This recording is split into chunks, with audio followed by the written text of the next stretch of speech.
Buenas tardes, doctor, compañeros. El día de hoy estoy desde una de nuestras universidades colombianas para hablar sobre este importante tema propuesto para este módulo, la educación superior. La universidad surge desde hace alrededor de 1000 años, desde la Academia de Platón. Y me pregunto, ¿la universidad de hace miles de años y la de hoy continúa siendo la misma? Pues no. Efectivamente se conservan los propósitos educativos, pero han cambiado sus estudiantes, sus maestros, las técnicas usadas, los objetos de estudio, las estrategias de investigación. Analizando este tema de la educación superior y recorriendo estos pasillos, digo, efectivamente, ha cambiado, pero no lo ha hecho en un 100%, tal cual como sucedía hace miles de años, hace siglos. Y hoy en día continúa sucediendo. La universidad es de difícil acceso y muy selectivo. Si bien en los países desarrollados accede a la educación superior todo aquel estudiante que desee hacerlo y que tenga la capacidad, en América Latina es un caso totalmente diferente. Si bien en los últimos años ha aumentado la cobertura, solo el 50% de los estudiantes entre 18 y 24 años ingresan a la educación superior. Y nos podríamos preguntar por qué en América Latina solo el 50% de estudiantes ingresan a la educación superior. Bueno, si analizamos el caso en Colombia, los estudiantes van mitad a la universidad pública y mitad a la universidad privada.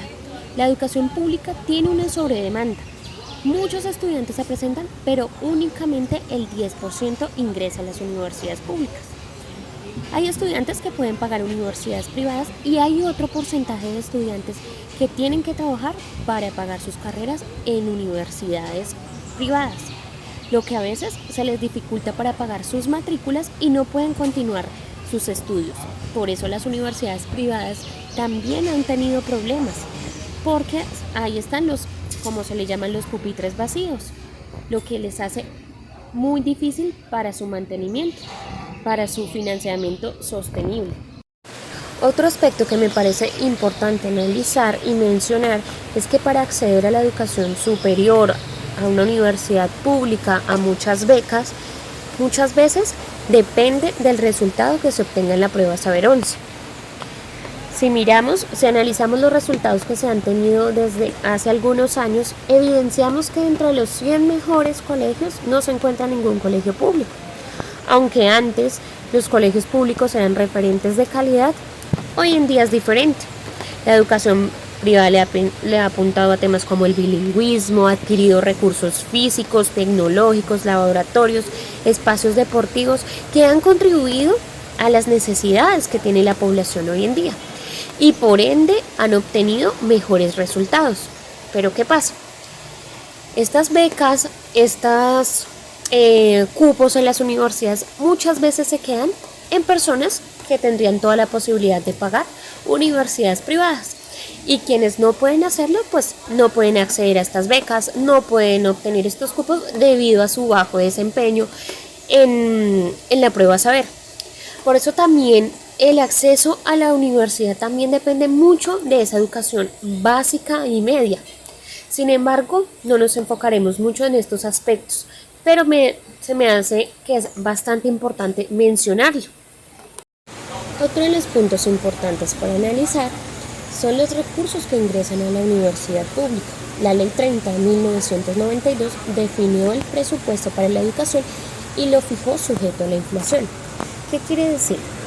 Que los recursos que ingresan hoy en día a la universidad pública son los mismos que ingresaban hace años, pero como lo había mencionado anteriormente, la cobertura es cada vez mayor. Es decir, que ahora ingresan más estudiantes, pero la inversión por cada uno de ellos es menor. Los recursos son limitados y esto se ve en la parte de tecnología, en la parte de investigación, en la parte de infraestructura. En mi caso, por ejemplo, yo estoy en una universidad pública, junto a otros 40 compañeros, por clase, por salón. Los recursos tecnológicos serán limitados, la parte investigativa también. Los profesores, podría decirlo, trabajaban con las uñas para garantizar esa calidad de la universidad. Aún así, la universidad trataba de mantenerse con recursos propios, haciendo cursos de extensión, diferentes actividades para poder mantener esa calidad. El Estado ha creado diferentes programas y créditos para que los estudiantes de Colombia puedan acceder a la educación superior. Sin embargo, han tenido ciertas falencias. Por ejemplo, Serpilo Paga, que no estuvo bien construido financieramente, tomó recursos de otros niveles de educación, no incluyó a todos los estudiantes porque accedían a este programa únicamente aquellos que tenían buenos desempeños en la prueba saber. Además, los estudiantes que no culminaban con éxito las carreras quedaron con deudas impagables. En el caso, por ejemplo, del ICETEX, los estudiantes, cuando salían de sus carreras profesionales, tenían serios problemas para pagarlas debido a los bajos ingresos que tenían. Colfuturo es otra que financia los estudios en el exterior, sin embargo, estos préstamos se hacen en dólares. Y pues la evaluación del peso ha afectado seriamente a los jóvenes que han adquirido estas deudas. Otro aspecto que es importante resaltar es la educación superior en la ruralidad. ¿Qué pasa? Podríamos decir que la educación superior es prácticamente urbana. Se registra que alrededor del 98% de estudiantes son del sector urbano y únicamente el 2% del sector rural. Si miramos las estadísticas del DANE del 2017, evidenciamos que solo el 11% está estudiando en postsecundaria. ¿A qué se debe esto? Podríamos decir que a la geografía difícil, a las pocas vías de comunicación, a la gran pobreza que hay en el campo, a la población dispersa, los largos años de violencia. Pero ¿qué ha hecho el Ministerio de Educación Nacional para cerrar esta brecha? Para lograr que más estudiantes accedan a la educación superior y para que se logre lo que ellos pretenden, que en el 2030 el 80% de estudiantes en Colombia estén en la educación o tengan la educación superior. Pues ellos han propuesto programas de virtualidad, de educación a distancia, que los estudiantes se acerquen a algunos pueblos donde puedan adquirir los conocimientos. Sin embargo, aún falta. Evidenciamos que es importante también que la educación tenga en cuenta las necesidades de ese contexto rural. No únicamente que les acerque la educación, sino que también los tengan a ellos en cuenta. Pero entonces, ¿qué soluciones podemos plantear? ¿Qué se necesita para llegar realmente a que en el 2030 se logre ese 80% de cobertura, que el 80% de los estudiantes que salgan de educación básica y media ingresen a la educación superior?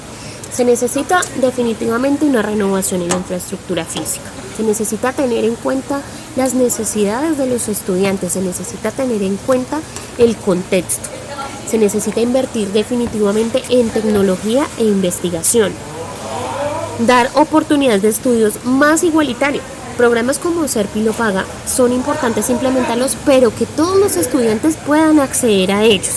Todos los estudiantes que tengan el interés, la capacidad de estudiar, puedan, no únicamente aquellos que obtengan buenos resultados en una prueba.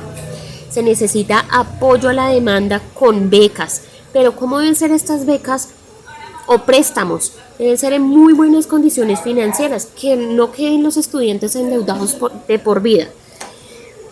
Debe haber múltiples programas dirigidos a diversas poblaciones de jóvenes.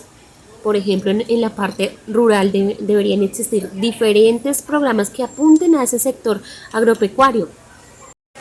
Y finalmente, pero no menos importante, estoy totalmente de acuerdo con el autor de este libro, el doctor Moisés, cuando él menciona que es necesario un mayor compromiso en la inversión estatal en las universidades públicas. Definitivamente es necesario. Muchas gracias.